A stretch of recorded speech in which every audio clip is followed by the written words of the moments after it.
لا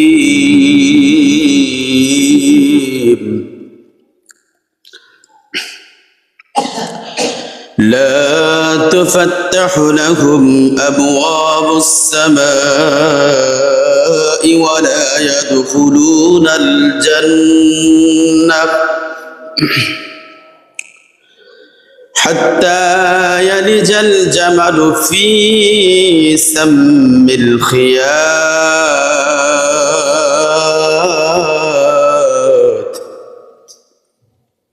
فقد قال الله تعالى في كلامه المجيد: أينما تكونوا يدرككم الموت ولو كنتم في بروج مشيدة. فقد قال رسول الله صلى الله عليه وسلم: أكثر الذكر هادم اللذات، أو كما قال عليه الصلاة والسلام: إن الله وملائكته يصلون على النبي يا أيها الذين آمنوا صلوا عليه وسلموا تسليما। প্রত্যেকে জবান খুলে আওয়াজ করে পড়ি: আল্লাহুম্মা সাল্লি আলা মুহাম্মাদ ওয়া আলা আলি মুহাম্মাদ কামা সাল্লাইতা আলা ইব্রাহিম ওয়া আলা আলি ইব্রাহিম ইন্নাকা হামিদুম মাজিদ। আল্লাহুম্মা বারিক আলা মুহাম্মাদ ওয়া আলা আলি মুহাম্মাদ كما باركت على إبراهيم وعلى آل إبراهيم إنك حميد مجيد। الحمد لله। মহান আল্লাহ তাআলার কাছে লাখ লাখ শুকর যে মহান রব্বুল আলামিন আল্লাহ তাআলা আপনাকে এবং আমাকে আজকের এই জুমায় যথাসময় আল্লাহর ঘর মসজিদে হাজিরা দেওয়ার আল্লাহ তৌফিক দিয়েছেন। সবাই একমাত্র আল্লাহ তাআলার সন্তুষ্টির জন্য শুকরিয়া জ্ঞাপন করছি, আলহামদুলিল্লাহ। আপনাদের সামনে গত 3-4 সপ্তাহ ধরে একটা ধারাবাহিক আলোচনা করতেছিলাম। তার মধ্যে থেকে গত সপ্তাহে আপনাদের সামনে আলোচনা করেছিলাম মৃত্যু আমাদের জন্য নির্ধারিত। কুল্লু নাফসিন যায়িকাতুল মাউত। শেষ আয়াত তিলাওয়াত করেছিলাম: আইনামা তাকুনু ইউদরিকুমুল মাউত ওয়ালাউ কুনতুম ফি বুরুজিম মুশাইয়াদা। আল্লাহ বলে, তুমি তোমার মৃত্যু যখন তোমার কাছে ঘনিয়ে আসবে, নিকটবর্তী হয়ে যাবে, যখন সময় হবে, তুমি যদি মৃত্যুর কাছ থেকে দুর্গের মধ্যে গিয়েও পালাও, তাহলে আল্লাহ তোমাকে সেখান থেকে বের করে সেখানেই তোমার মৃত্যু নির্ধারিত করে দেবে। মৃত্যু তোমার 1 মিনিট আগেও হবে না, 1 মিনিট পরেও হবে না। যেখানে যে জায়গায় যে সময় আল্লাহ মৃত্যু নির্ধারিত করেছেন, সেখানে সেই জায়গায় সেই সময় আমার মৃত্যু হবে। এর 1 সেকেন্ড আগেও হবে না, 1 সেকেন্ড পরেও হবে না। যেই জায়গায় আল্লাহ নির্দিষ্ট করেছে ওই জায়গায় মৃত্যু নির্ধারিত, তাহলে ওই জায়গায় হবে, এর বাহিরে কোথাও আপনার মৃত্যু হবে না। আল্লাহ পাক রব্বুল আলামিন, আমরা যদি দুনিয়ার মধ্যে চেষ্টা করি, মৃত্যুর হাত থেকে কেউ বাঁচতে পারবো না। কিন্তু যদি চাই মৃত্যু থেকে না বেঁচে গুনাহ থেকে বাঁচতে, নেক আমল করতে, জাহান্নাম থেকে বেঁচে জান্নাত কামাই করতে, তাহলে এটা করা সম্ভব। সম্ভব কিনা বলেন? সম্ভব, অসম্ভবের কিছু না। কারণ আপনাদেরকে আগেই বলেছিলাম যে ইমানদার দুনিয়াতে যাই করে সব কি বলেন? আর সব কি? ইবাদত। মুসলমান খায়, দায়, ঘুমায়, চাকরি, ব্যবসা বাণিজ্য যাই কিছু করে, যদি রাসূলের তরিকায় হয়, সুন্নত তরিকায় হয়, তাহলে সবগুলা কি বলেন? ইবাদত। আমি হাঁটি, চলি, খাই, দায়, ঘুমাই, যা কিছু করি, ব্যবসা বাণিজ্য, চাকরি, সব ইবাদত। কখন? যখন রাসূলের সুন্নত তরিকায় হয়। তাহলে মুসলমান মৃত্যু থেকে বাঁচা সম্ভব নয়, কিন্তু মৃত্যুর বিভীষিকা, যন্ত্রণা, কঠিন আযাব থেকে বাঁচা সম্ভব। চাইলে সম্ভব, চেষ্টা করলে সম্ভব। রাসূল সাল্লাল্লাহু আলাইহি ওয়াসাল্লামের একজন সাহাবী, যার নাম হচ্ছে হযরত বারা রাদিয়াল্লাহু তাআলা। সবাই সাহাবীর নাম বলি, তার নাম কি? বারা রাদিয়াল্লাহু তাআলা আনহু। সাহাবীর নামগুলো সবাই বলি একবার। হযরতে বারা রাদিয়াল্লাহু তাআলা আনহু। এমন সাহাবী আছে আমরা সাহাবীদের নাম জানি না, তারাও প্রসিদ্ধ সাহাবী ছিল। আমরা হয়তো গোটা কয়েকজনের নাম জানি, হযরত উসমান, আলী, আবু বকর, এই কয়েকজনের নাম আমরা খুব প্রসিদ্ধ জানি। আর অনেক প্রসিদ্ধ সাহাবী আছে যাদের নাম আমরা বেশি জানি না। হযরতে বারা রাদিয়াল্লাহু তাআলা আনহু তিনি বলেন,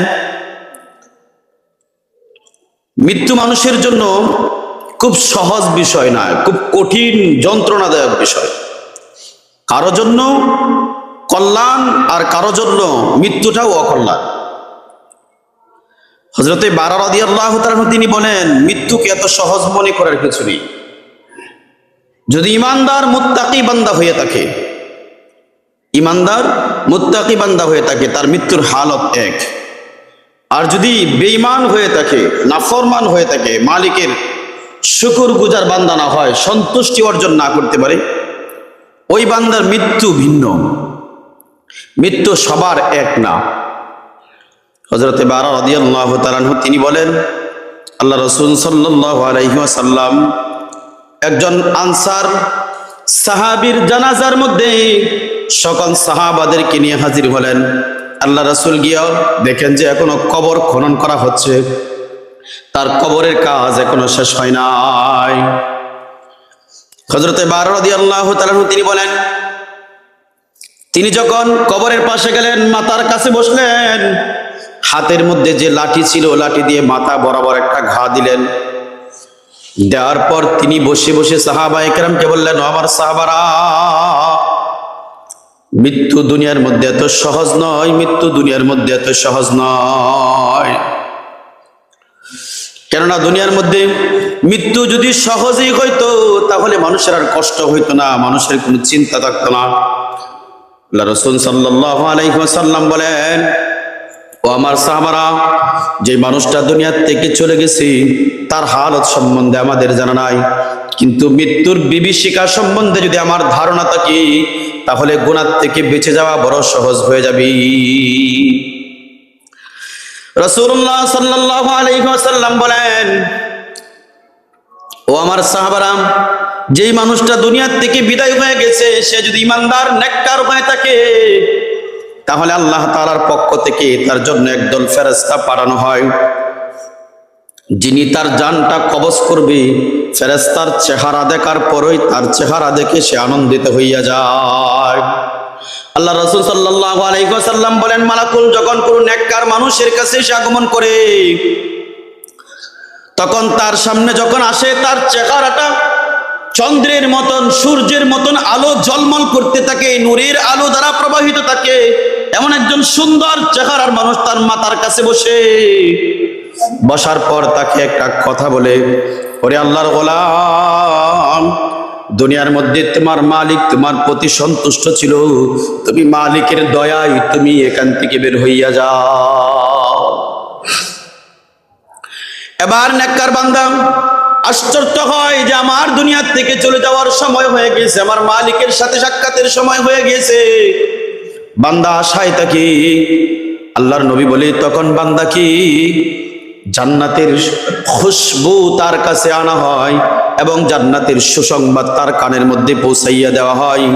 যখন তার কানের মধ্যে জান্নাতের সুসংবাদ দেওয়া হয় আর যখন জান্নাতের নাজ নিয়ামতের কথা বলতে থাকে, আল্লাহর নবী বলে, তার জানটা যখন মাথার পাশ থেকে যখন রূহটা বের করে নেওয়া হয় তখন বান্দার কষ্টটা এমন হয় যেন একটা কাপড়ের মধ্যে এক ফোঁটা পানি আছে, টপ করে জমিনের মধ্যে পড়ে যায়। যেমন পানির কোনো কষ্ট হয় না, কোনো সমস্যা হয় না, এই মানুষটার রূহটা যখন আজরাইল বের করে নেয় তারও বিন্দু পরিমাণ কোনো কষ্ট হয় না। এটা কার জন্য? নেককার বান্দার জন্য। রাসূল বলে, এখানে তার জন্য শেষ নয়।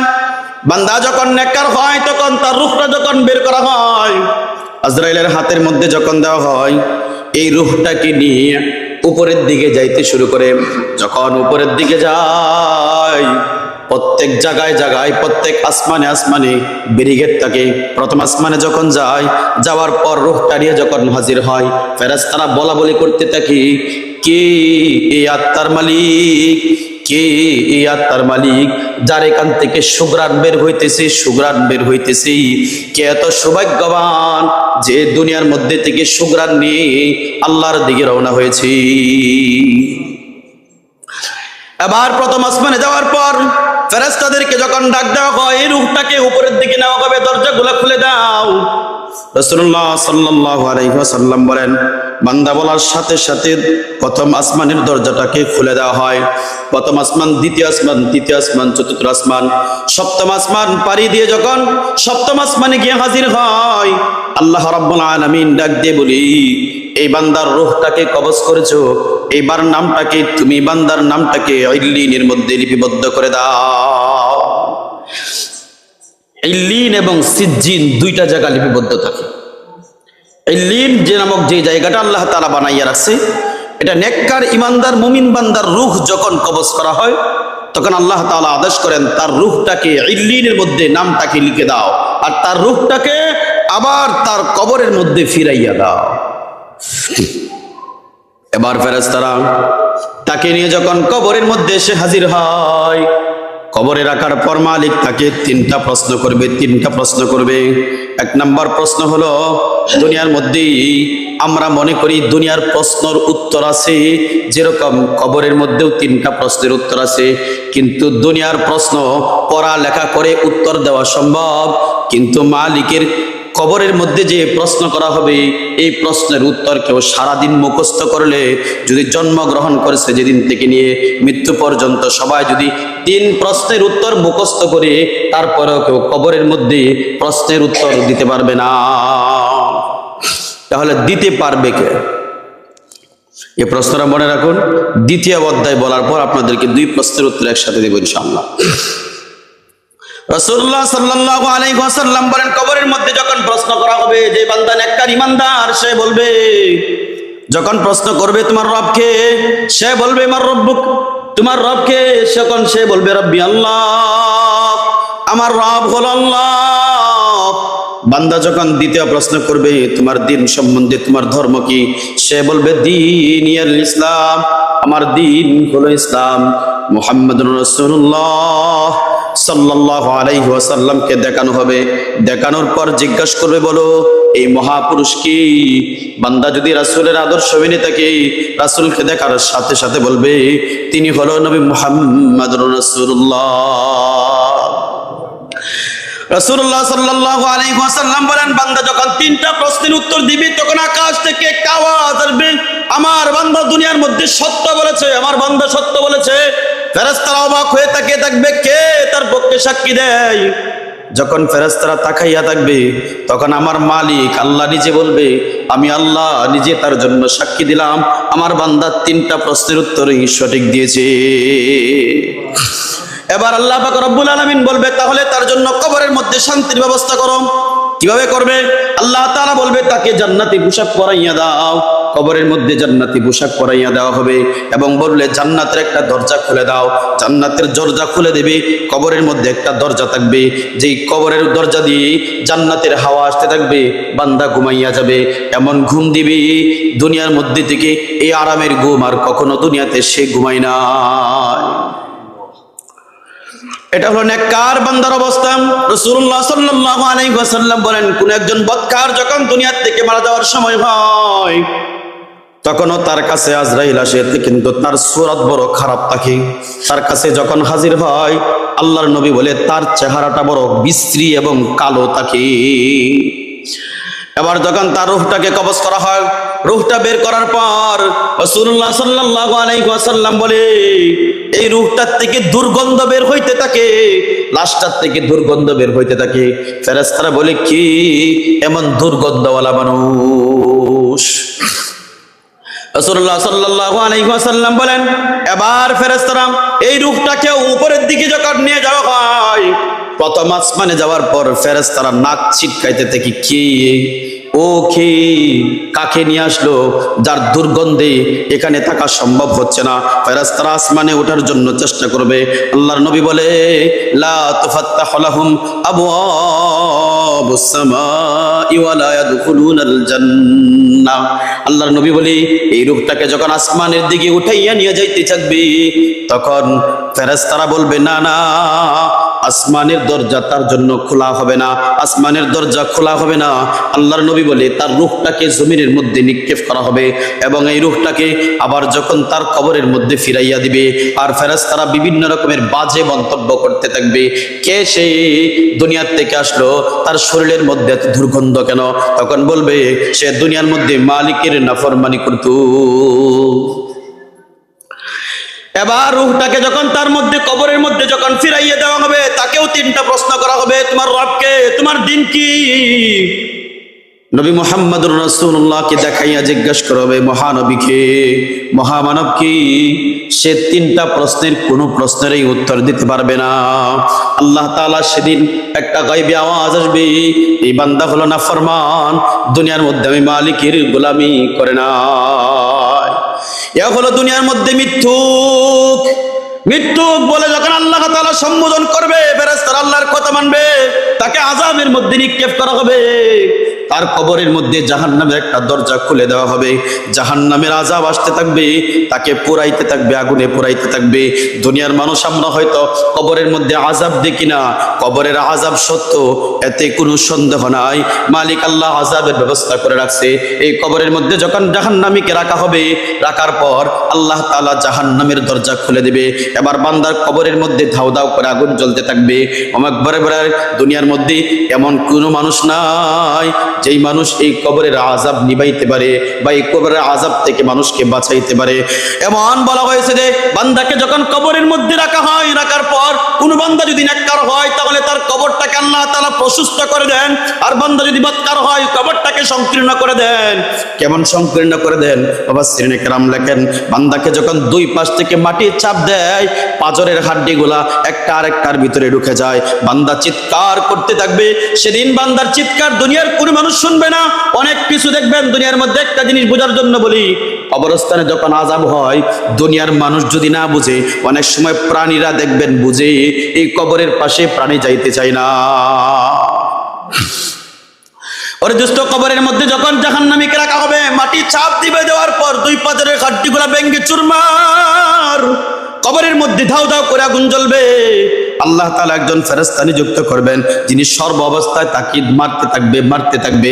এমন একজন ফেরেশতা যিনি কানেও শুনে না, চোখেও দেখে না, যার চোখে দেখলে মায়া সৃষ্টি হবে, কানে শুনলেও মায়া সৃষ্টি হবে। আল্লাহ তার চোখ বন্ধ করে দিবেন, কান বন্ধ থাকবে। এমন একজন ফেরেশতা দিবে যিনি সেকেন্ডে সেকেন্ডে আপনাকে মারতে থাকবে। এই আযাব আপনি কবরের মধ্যে কিয়ামত পর্যন্ত চলতে থাকবে। এই বান্দাকে যখন কিয়ামতের কথা বলা হবে, বান্দা কিয়ামতের কথা শোনার পর বলবে মালিক আল্লাহ যেন কিয়ামত না হয়, কেননা কিয়ামত হইলে তো আযাব আরো সামনে বাকি রয়ে গেছে। আর যেই ইমানদার বান্দা কবরের মধ্যে শুয়ে থাকবে, তার কাছে যখন কিয়ামতের কথা বর্ণনা করা হবে, সে বলবে মালিক আল্লাহ তাড়াতাড়ি কিয়ামত দিয়ে দিন, আসমান থেকে যা কিছু সব ফয়সালা আপনি করে নিন। কেননা ইমানদারের জন্য জান্নাত অপেক্ষমান। ইমানদারের জন্য কি অপেক্ষমান?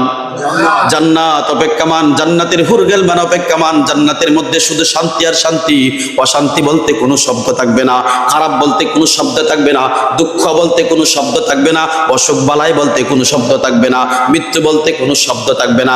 জান্নাত এমন এক জায়গা, বান্দা যা চাইবে বান্দাকে আল্লাহ তাই দিবে, বান্দাকে দেওয়ার বেলা কোনো মালিক কমতি করবে না। এবার ইমানদার ব্যক্তি বলবে আল্লাহ কখন তাড়াতাড়ি তুমি কিয়ামত দিয়ে দাও, কিয়ামতের পর বিচার কার্য শেষ করে আমাকে জান্নাতের জন্য তুমি দিয়ে দাও, কেননা আমার নাজ নিয়ামত, জান্নাতের নাজ নিয়ামত আমার জন্য অপেক্ষমান, আমি বান্দা জান্নাতের জন্য অপেক্ষমান। আর যে নাফরমান তাকে যখন কিয়ামতের কথা শোনানো হবে, সে বলবে না না কিয়ামত হওয়ার কোনো প্রয়োজন নাই, কিন্তু হাজারো চেষ্টার পরও কিয়ামতের হাত থেকে কেউ বাঁচতে পারবে? বাঁচতে পারবে না। ওরে দোস্ত, দুনিয়ার মধ্যে থেকে আল্লাহ তাআলা আপনি আমার জন্য মৃত্যু নির্ধারিত করেছেন। মৃত্যু যদি সহজ হইতো তাহলে ভালো ছিল। মৃত্যু সহজ নয়, মৃত্যু বড় কঠিন। প্রশ্ন একটা করেছিলাম, প্রশ্নের কথা ভুলে গেছেন কিনা? যে দুনিয়ার মধ্যে থেকে যখন ইমানদার যাবে কবরের মধ্যে প্রশ্ন করা হবে কয়টা?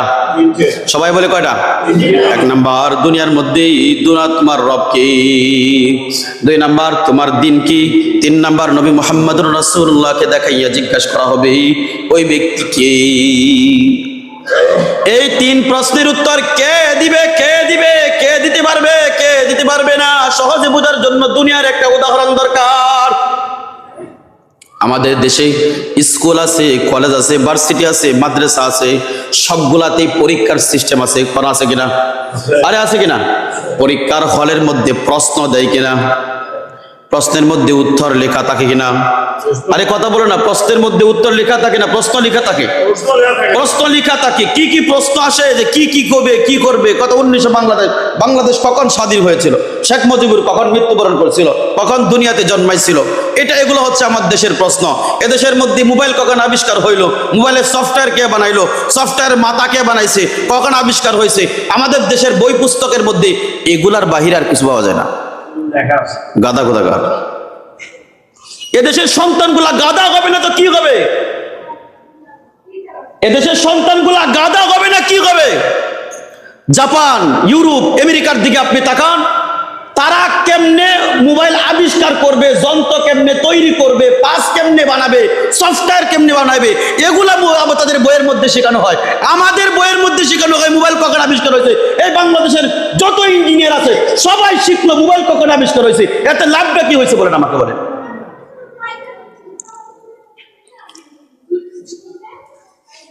গাধা হবে না দেশের সন্তানগুলো, কি হবে? জ্ঞানী কি আকাশ ফেরে হবে? চীনের একটা শিশু বাচ্চা, আপনি অনেক ভিডিও দেখবেন, শিশু বাচ্চা, আমি একটা ভিডিও দেখেছিলাম, অবাক হয়ে যাবেন আপনি। শিশু বাচ্চা প্লে নার্সারিতে পড়ে, 2য় শ্রেণী 3য় শ্রেণীতে বাচ্চারা পড়ে, ওই সব বাচ্চারা পানি দিয়ে তারা রকেট তৈরি করছে। কি দিয়ে রকেট তৈরি করছে? পানি দিয়ে। পানি, সাধারণ যে পানি পান করি আমরা, ওই পানির মাধ্যমে তার রকেট তৈরি করছে। বাচ্চারা মিলে একটা বড় রকেটের মতন বানাইছে, পিছন দিকে পানি দিছে, পানির মধ্যে কি জানি একটা মেডিসিন দেওয়ার পর পানি স্পিডে অনেক উপরে উঠে যায়। এটা তাদের আবিষ্কার, তারা শিখে এগুলা। আর আমাদের দেশের সন্তানগুলা মনে করে ভার্সিটি কলেজ যাইলাম মানে হচ্ছে একটা লাইফ পাইলাম, লাইফ লিড, এমন লাইফ যেই লাইফে হলো বন্ধু বান্ধব আর বান্ধবী নিয়ে পার্কে ঘুরো আর বিভিন্ন জায়গায় যাও, পরীক্ষার সময় হইলো নকল তো আছেই সামনে। আলহামদুলিল্লাহ, এদেশের সন্তান ভালো কিছু করবে না। কোন দেশের সন্তান ভালো কিছু করবে? আমার দেশে শেখানো হয় বাংলাদেশের কত সনে, এদেশের মধ্যে মনে করেন যে অমুক ব্রিজটা কত সনে হয়েছে। আরে এদেশের মধ্যে ব্রিজ কোন সনে হয়েছে এটা জেনে আমার লাভটা কি? বলে ইতিহাস জানান না। এরপরে জানানো হয় মেট্রো রেল কত সনে তৈরি হইলো, মেট্রো রেলের কয়টা পিলার আছে, কোন পিলারে কি লেখা আছে। আজব আজব জিনিস। এগুলা শিখলে আমার সন্তানগুলা মেধাবী হবে। এদেশের সন্তানেরা মেট্রো রেল কবে হয়েছে, মেট্রো রেলের কয়টা পিলার আছে, কয়টা কি আছে, কয়টা স্টেশন আছে, এগুলো আমার দেশের সন্তান শিখবে। আর জার্মানি থেকে বিভিন্ন দেশ থেকে এসে আমার দেশের মানুষের মধ্যে মেট্রো রেলের পিলার বিভিন্ন কিছু তারা তৈরি করে দিয়ে যাবে। আর আমার দেশের সন্তানগুলা তাকাইয়া তাকাইয়া দেখবে। এটাই হলো আমার দেশের শিক্ষা ব্যবস্থা। মূল কথার দিকে আসে, যেটা বলছিলাম প্রশ্নের কথা না। দুনিয়ার যে প্রশ্ন দেওয়া হয়, আমাদেরকে যে প্রশ্ন দেওয়া হয় স্কুল, কলেজ, ভার্সিটি, মাদ্রাসায়, প্রশ্নের একটা সহজ সিস্টেম হচ্ছে এমন যে আপনি পড়ালেখা করছেন, যা পড়ছেন তা যদি বইয়ের থেকে বিদ্যা অর্জন করে থাকেন তাহলে প্রশ্ন যা করবে তা আপনি পারবেন, পড়লে। না পড়লে পারবেন না। এটা সহজ সিস্টেম। কেউ যদি চেষ্টা করে পড়ে তাহলে 100-র মধ্যে 50 হলে তার আনসার করা সম্ভব পড়লে। এটা দুনিয়াতে সম্ভব মুখস্থ করার কারণে। বইয়ের মধ্যে গল্প দেওয়া আছে, ইতিহাস মুখস্থ করছে, গল্প মুখস্থ করছে, করার কারণে বান্দা চাইলে প্রশ্ন লিখতে পারে। কিন্তু আপনি যখন কবরের মধ্যে যাবেন, আপনাকে যখন 3টা প্রশ্ন করা হবে যে তোমার রব কে, তোমার দিন কি, নবী মুহাম্মদুর রাসূলুল্লাহকে দেখাইয়ে যখন জিজ্ঞাসা করবে মহা ব্যক্তি কে, তখন আপনি জন্মের থেকে নিয়ে মৃত্যু পর্যন্ত যদি আপনি মুখস্থ করে থাকেন আমার নবী মুহাম্মদ, আমার নবী মুহাম্মদ, আমার দিন গুলো ইসলাম, আমার দিন গুলো ইসলাম, আমার মালিক হল আল্লাহ, আমার মালিক হল আল্লাহ, 3 প্রশ্ন যদি জন্ম থেকে মৃত্যু পর্যন্ত কেউ মুখস্থ করে আর যদি কবরে যায়, বান্দা যদি নেক আমল না করে, তাহলে কবরের মধ্যে প্রশ্নের উত্তর দেওয়া কি পারবে কেউ? পারবে না। আরে উত্তর দিতে পারবে কেউ? কোশ্চিন কালেও সম্ভব না। আপনি তো সব ভুলে যাবে, আপনার তো কিছুই স্মরণ থাকবে না, তাহলে উত্তর আসবে কোত্থেকে 3 প্রশ্নে? রাসূলুল্লাহ সাল্লাল্লাহু আলাইহি ওয়াসাল্লাম বলেন, দুনিয়ার মধ্যে ওই ব্যক্তি 3 প্রশ্নের উত্তর পারবে যে মালিকের দুনিয়ার মধ্যে সন্তুষ্টি অর্জন করেছে, মালিকের গোলামি করেছে, মালিকের ইবাদত করেছে। যে বান্দা মালিকের গোলাম, সেই বান্দা দুনিয়ার মধ্যে মালিকের ইবাদত করে। যে মালিকের গোলাম না, সে মালিকের ইবাদত করে না। গত সপ্তাহে একটা কথা বলছিলাম, আমরা দুনিয়ার মধ্যে কার গোলাম? আল্লাহর গোলাম। আমাদের পরিচয় কি? আমরা আল্লাহর গোলাম। সবাই বলে আমরা দুনিয়ার মধ্যে আমাদের পরিচয় কি? আমরা কার গোলাম? আল্লাহর গোলাম। এই কথা বলার পরে অনেকে হয়তো মনে কষ্ট হয়েছে, কে জানে আমাকে বলতেছে হুজুর এরকম একটা কথা বললো, আজব কথা। আমার পরিচয় কি বলেন? আমি হাজি, আমি হুজুর, আমার পরিচয়। কবরের মধ্যে আমাকে জিজ্ঞেস করবে তুমি কে? তুমি হুজুর ছিলা, তুমি মুফতি ছিলা, মুহাদ্দিস ছিলা, তুমি দুনিয়ার মধ্যে অমুক ছিলা, তমুক ছিলা, হাজি ছিলা, মেম্বার ছিলা, মন্ত্রী ছিলা, এমপি ছিলা, তার কারো কোনো পরিচয় সেখানে জিজ্ঞেস করবে? কি জিজ্ঞেস করবে? তুমি কার গোলাম? আমরা কার গোলাম? আল্লাহর গোলাম। আমরা দুনিয়ার মধ্যে আমাদের মুসলিম, আমরা মুসলিম, আমাদের একটাই পরিচয়, আমরা আল্লাহর গোলাম, আমাদের আর কোনো পরিচয় নেই। রব্ব যখন জিজ্ঞাসা করবে দুনিয়ার মধ্যে তুমি কার গোলাম, যে বান্দা দুনিয়ার মধ্যে মালিকের গোলামি করেছে, মালিকের গোলামি করেছে, মালিকের সন্তুষ্টি অর্জন করেছে, মালিকের নাফরমানি করে নাই, আল্লাহর নবী সেই বান্দাকে যখন জিজ্ঞাসা করবে তোমার রব কি, তখন সে যদিও আরবি জানে না, সে যদিও জানে না, যায় কিছু না জানুক, আল্লাহ তাকে বলার মতন শক্তি দিবে, আল্লাহ তাকে হিম্মত দিবে, ক্ষমতা দিবে। আল্লাহ চাইলে পারে কি পারে না? আরো জোরে বলেন, পারে কি পারে না? আল্লাহ চাইলে সব পারে। মালিক সেদিন বান্দাকে ক্ষমতা দিবে। সেদিন বান্দা কবরের মধ্যে শুয়ে যদি সে মালিকের গোলামি করে থাকে, মালিকের সন্তুষ্টি অর্জন করে থাকে, কবরের মধ্যে সে বলবে রব্বি আল্লাহ, আমার রব হলো আল্লাহ। আমাদের রবকে? আমাদের রব হলো আল্লাহ। এজন্য রবের গোলামি করতে হবে দুনিয়ার মধ্যে। যেই বান্দা রবের গোলামি করবে সে কবরের মধ্যে রবের পরিচয় দিতে পারবে। যে রবের গোলামি করবে না, সে কোশ্চিন কালেও রবের গোলামি না করলে কবরের মধ্যে মালিকের পরিচয় জানবে না, পরিচয় দিতেও পারবে না।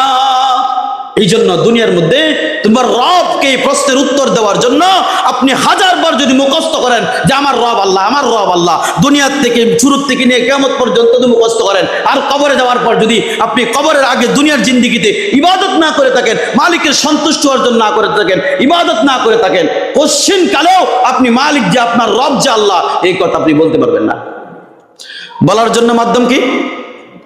মালিকের গোলামি করতে হবে, আল্লাহর সন্তুষ্টি অর্জন করতে হবে, নাফরমানি ছাড়তে হবে, আল্লাহর সন্তুষ্টি অর্জন করতে হবে। 2 নাম্বার, তোমার দিন কি?